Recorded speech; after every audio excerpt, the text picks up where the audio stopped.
नमस्कार, मैं हूं Sandeep Kumar Joshi, founder the Sandeep show. आज हम बात करेंगे भारतीय जनता पार्टी के नए राष्ट्रीय अध्यक्ष नितिन नवीन जी के बारे में।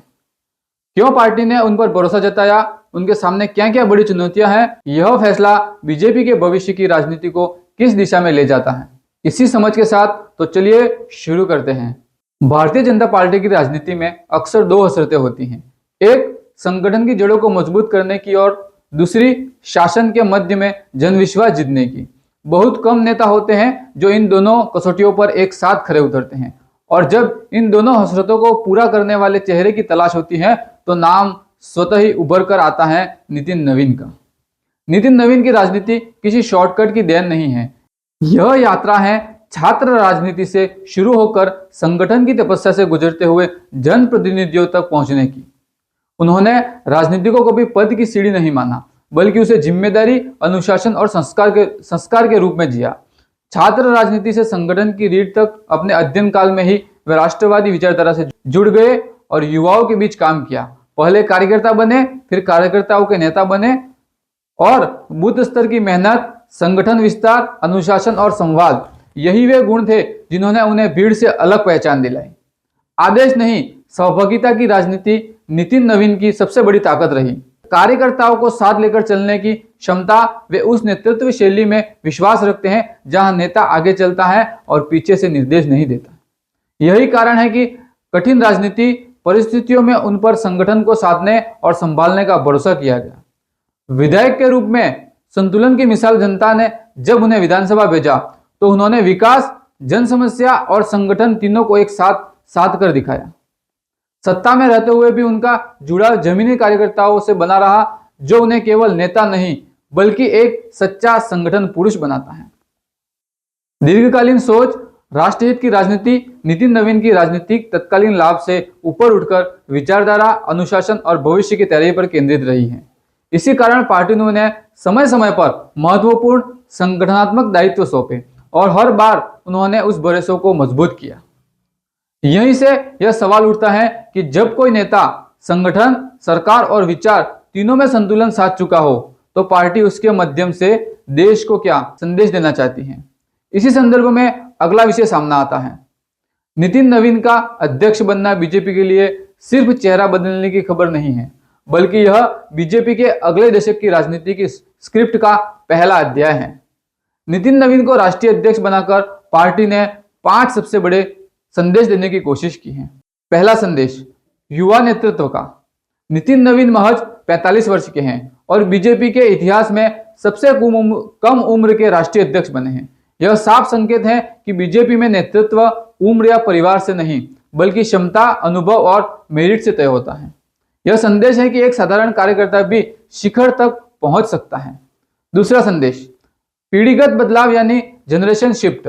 बीजेपी अब केवल वरिष्ठ पर नहीं बल्कि नई पीढ़ी को भी आगे लाकर अगले कई दशकों के लिए एक मजबूत नेतृत्व तैयार कर रही है। तीसरा संदेश युवा मतदाताओं से सीधा संवाद। भारत में 15 से 29 वर्ष की आयु के करीब 37 करोड़ से अधिक युवा हैं। यह युवा नेतृत्व को अपने जैसा देखना चाहते हैं और नितिन नवीन जैसे चेहरे उनके साथ एक स्वाभाविक जुड़ाव बनाते हैं। चौथा संदेश जमीन से जुड़ी राजनीति। बीजेपी की पहचान कभी शहर पार्टी के रूप में हुआ करती थी, लेकिन आज पार्टी छोटे छोटे गांवों तक पहुंच चुकी है।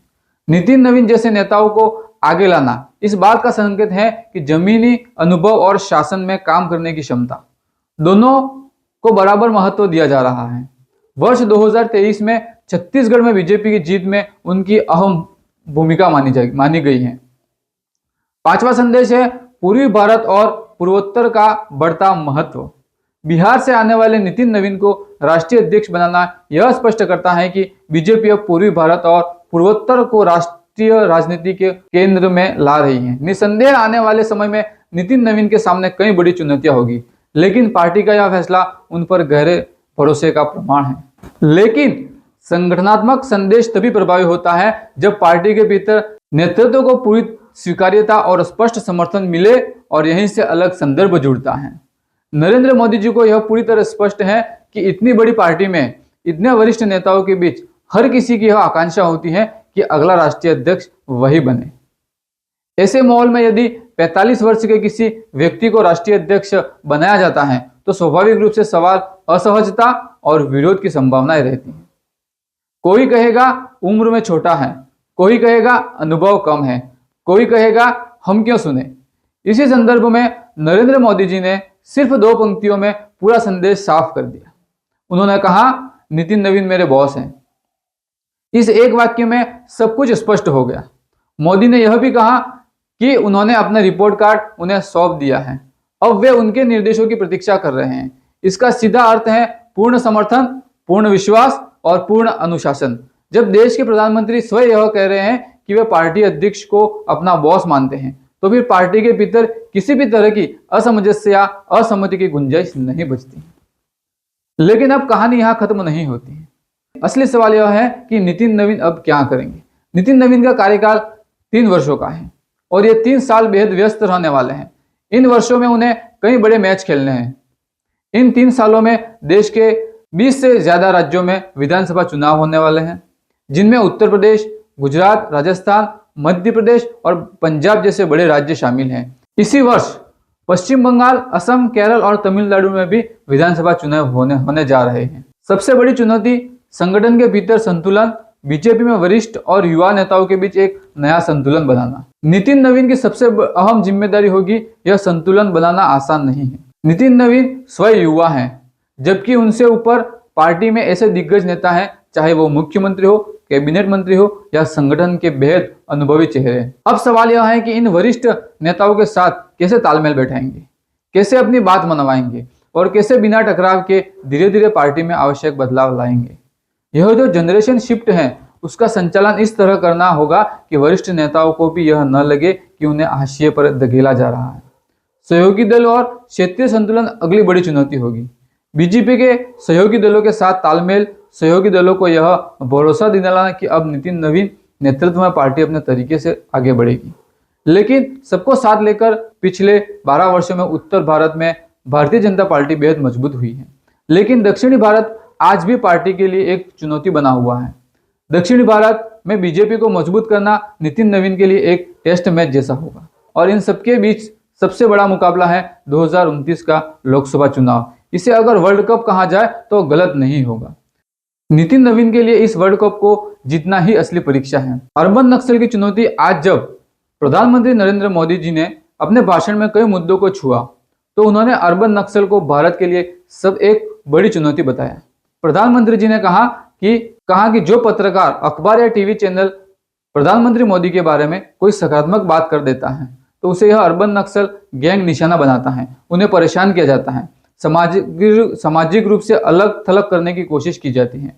अर्बन नक्सल का यह दबाव अब बीजेपी के लिए एक बड़ी चुनौती है। इसलिए पार्टी अब ऐसे नेताओं की तलाश में है जो इस वैचारिक लड़ाई को समझते हो और इस मोर्चे पर मजबूती से खड़े हो सके।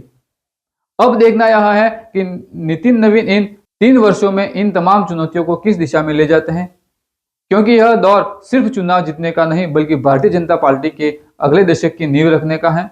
आगामी विधानसभा चुनावों को जीतने के लिए नेतृत्व, संगठन और विचार तीनों की परीक्षा एक साथ होने वाली है। तो आप सबको यह पूरी बातचीत कैसी लगी? नितिन नवीन की यात्रा और आने वाली चुनौतियों पर आप क्या सोचते हैं? हमें कमेंट बॉक्स में आपको यह बातचीत पसंद आई हो तो लाइक करें, शेयर करें और ऐसे ही सार्थक संवादों के लिए द संदीप शो के साथ जरूर जुड़े।